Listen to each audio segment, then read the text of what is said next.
All right, everybody. I started this project thinking I was just going to go part way into it and check my spark plugs and fix my turn signals. So I didn't even bother recording the disassembly process. And let me tell you, this is not fun.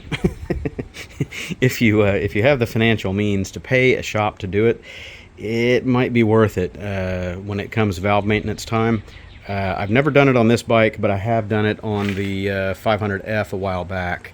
And it's much easier on the F because there's less plastics and fairing and everything else to remove. But unfortunately, with the X, you've got to remove the mid cowls, the front nose peel. You got to remove everything just to get in there. You don't have to pull the front fairing if you're just, getting this part of it out, to do the spark plugs and the valves. But you have to remove the tank, you have to remove the shrouds, everything else, and I was already pulling the nose off of it because you got to disassemble everything up here in order to get to the back of the turn signals. So great.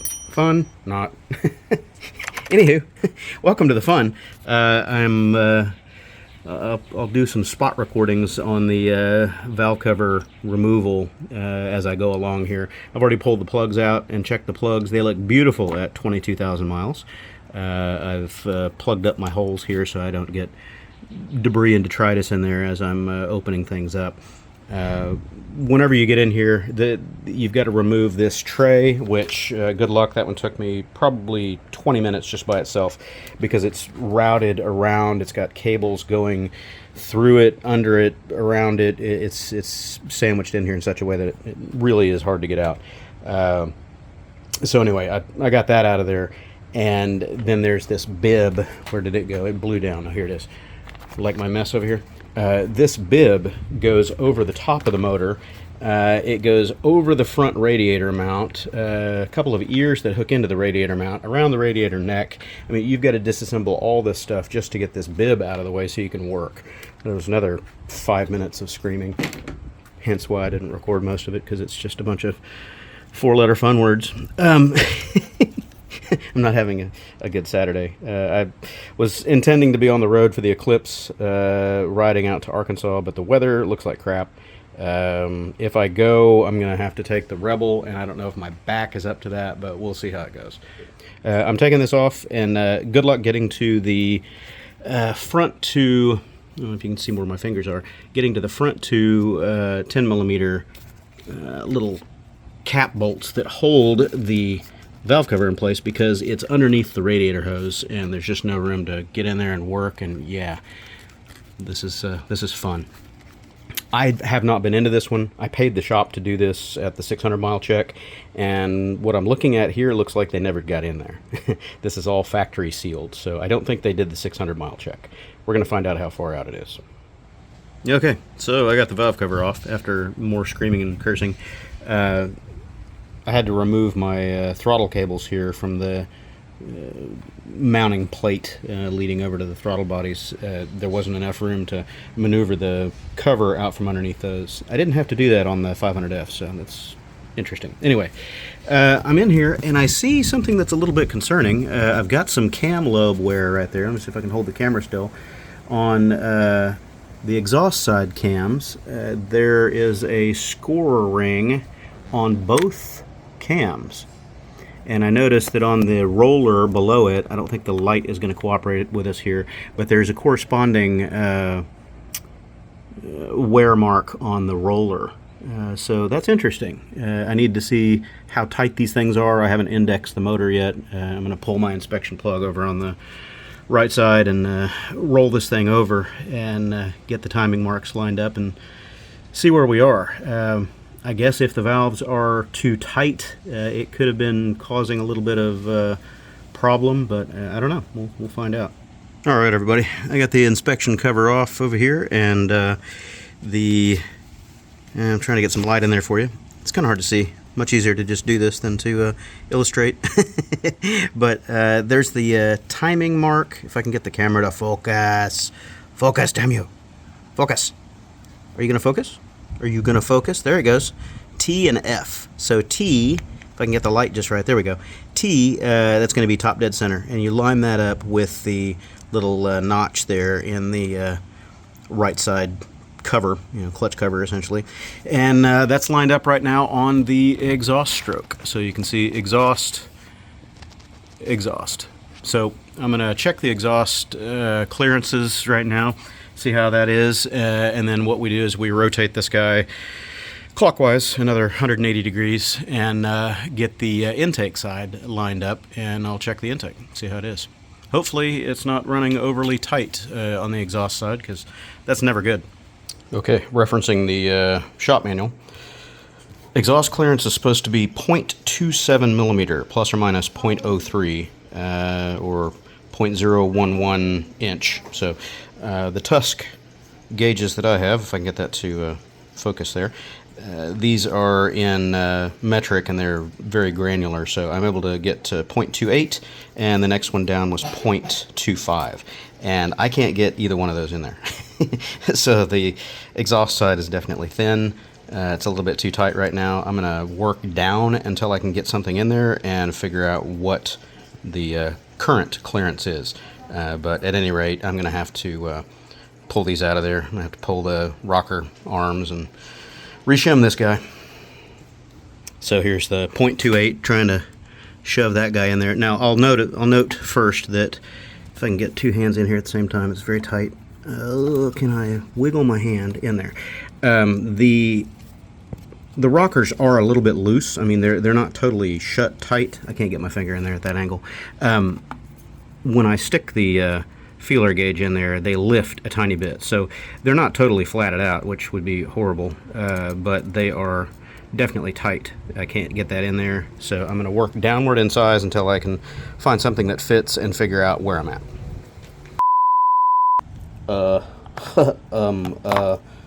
Trying to set this down and not lose what's on my finger, guys. As I'm fanning through this new Tusk set here, this just came out on my thumb. Focus, damn you. Focus. There is a small disc of metal that was between the feeler gauges. There, that's a good focus. That's metal. It's stainless steel. It's very, very thin. I can't even begin to say how thin that is, but yeah, I guess word of caution, when you get a fresh set of feelers, make sure you fan them all out and wipe them down. They're going to have a lot of oil on them usually, but wipe them down, because that wouldn't be good to end up in the motor there somewhere. Okay, I just finished measuring up the valve clearances where they're at right now, and I'll put the specs up here that I recorded, but these are pretty close to in. This one is tight, and that one is a little tight, and I think they're just below spec. I think it's plus or minus 0.03 millimeter, and they're just outside of that, so I probably need to go ahead and pull this exhaust rocker out of there and put some different shims in it. The intakes were almost dead on, 16, 17, and 15, so they're real close. That one was a little big, and the other one was just a tiny bit tight, but by 0.01 millimeter. So those are well within spec. I don't need to pull that side, but I do need to reshim the exhaust side. Okay, so I'm going to go ahead and pull the exhaust tappet rocker arm bar out of there, whatever you want to call it. It's the exhaust rocker retainer bar. I already broke it loose so I could have one hand for this. We just pull this cap out of there, and now they're going to get on level with it. This is the bar in here that's got to be pulled out ever so gently, slowly, and release the rockers from their pivot bar. And the only ones that I'm going to work on are the ones over here on the right side. Sorry, I'm trying to hold and point at the same time. So right side over here. These are in spec. Both of these are a little tight, so I'm going to go ahead and reshim that side. So I only need to pull the bar about halfway out just to free up that rocker. I forgot to mention that the manual says you need to pull that rocker shaft out of there with a 6mm bolt. It's a M6 1.0 thread. You can just lightly thread it into the end of the rocker shaft. And I pulled it out just far enough to where you can see that the number 2 cylinder exhaust has the rocker is dropped free, so it's just fallen off of the support arm back here. So I'm going to leave it alone. I can't do this with one hand, but what I'm going to do is get a magnet and suck these two little shims up so they don't fall down in the motor. And before I do anything else, I'm going to cap up my holes here with a rag. Don't drop stuff down in the open orifices unless you want to tear your whole engine down. Okay, rag to the rescue. The other thing I forgot to mention is when you pull these out of there, keep track of what's what, because you need to measure them and then do some math. And I usually just mark on stuff. Oh, focus! Won't focus. One of these Milwaukee Inksol pens. They're great. They'll write on anything, including greasy stuff, which these are. So I'm going to try is the operative word. Oh, try to pick up that guy and not let it go anywhere. And now I'm doing this with one hand, and this magnet is a little on the strong side. There it is.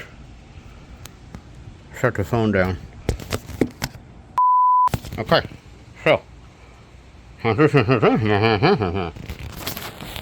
I keep track of the orientation and cylinder position, so I just write up a little diagram: 1 2 3 4 1 2 3 4, and this is going to be the third position on the exhaust. And I just make note of the orientation. Obviously this side facing us is down toward the valve stem, and the other side is the one facing the rocker. So anyway, I'm gonna pull this out of there, mark it, get the other one, mark it, and go inside and do some math and figure out which replacement shims, whoa, from hot cams I need to put in there. Okay, so I did my math, and the shim kit that I have is only in 0.05 millimeter increments. Some of them are down as far as 0.025, so twice as granular as this, but this is all I've got. And the math works out to, pardon my chicken scratch there, but basically the 0.23, 0.24, they're just far enough down that the original 2.250 shim, if I drop down to a 2.2, that gets me within my tolerances. So that's what we're doing. I got two of the 2.5 or 2.2 millimeter shims in here, and I can't hold the phone and measure it out at the same time, but trust me. There we go, I got it. Two of the 2.20 millimeter shims, and that'll put me right on spec. Okay, now the next bit's a little tricky, and some people have got proper tools for it. I fudge it. What I use is a magnetized screwdriver. Oh, focus. Magnetized screwdriver to set these back in there, and hope that I get it right without losing it. If I lose it, I got to go back in there with a magnet. Oh, is he going to get it? Is it going to set? Oh, he got it on there. It's not totally in there, but I'm going to knock it in. Sorry, I'm trying to get the light in there. Just got to get it seated down in there and hit it with a little bit of motor oil or Molly assembly lube before we put the rockers back in. Okay, there's a shot of them in there. I don't know if you can see it. Probably not. Yeah, you might be able to read that. Hot cams. Oop, it's focusing on different spots. Anyway, hot cams 220. So that's the 2.2 millimeter shims, and that'll give me more clearance. So remember, when you're shimming these, if the math doesn't make sense to you, you're putting thinner shims in there, not thicker. Thinner, because you need more clearance between the shim and the end of the rocker. So as the valves wear in, you're losing clearance, so you got to put thinner shims in there. So anyway, there we go. I'm going to put the rocker back in place and button up this side of the engine, and then go digging around for my new valve cover gasket that I know is in the garage somewhere. Question is where. Okay, it's another hour later. This is not a quick project. Not for the faint of heart or the short of patience. And I'm not faint of heart, but I'm definitely short on patience. My ride plans have been totally dashed for the weekend, it looks like, unless I decide to suffer on that. I don't know that my back is up to doing 1,000 miles on that thing. We'll find out. Anyway, back to the task at hand. If you're doing this on a 500X, I wholeheartedly recommend that you pull your throttle cables loose from the stay here, as well as the clutch cable, because there's just not enough room to get that cover maneuvered back in there. I was able to squeeze it out without too much difficulty, but going back in, no way. It was folding the gasket up and peeling it off the bottom side of the valve cover. So I just released all 3 of the cables to give me at least some more wiggle room, and then getting it underneath the upper radiator hose here is a pain in the butt. But it does shoehorn back in there, obviously. So it's back on, it's torqued down, valves have been set. 3 and 4 over there have been replaced. 1 and 2 were marginal, but they were still in spec, and all the intakes were good. So I won't bore you with my screaming, cussing, and quasi-after dark language, because putting the rest of this back together is not going to be entertaining, and it's going to be a lot of cursing and screaming and wishing I hadn't started this. Okay, I'm buttoning up the inspection cover over here, and a little trick that I've used for a long time. You guys might know it. If not, then here's a new one for your toolbox. These painted fasteners and covers and stuff get scratched pretty easily with sockets. What I found works best is be sure and use just a 6-point socket. Don't use the 12-point, because that's going to be putting more pressure in smaller areas. But the real trick is sandwich bag. Just use a sandwich bag. I'm trying to do this one-handed and it's a little tricky. There we go. And just throw this on there, and it'll prevent marring the finish when you crank it down a little bit. So this doesn't have to be real tight. You just get the O-ring crushed and snug, and give it a little. That's it. She's done. And no scratchy. Oh.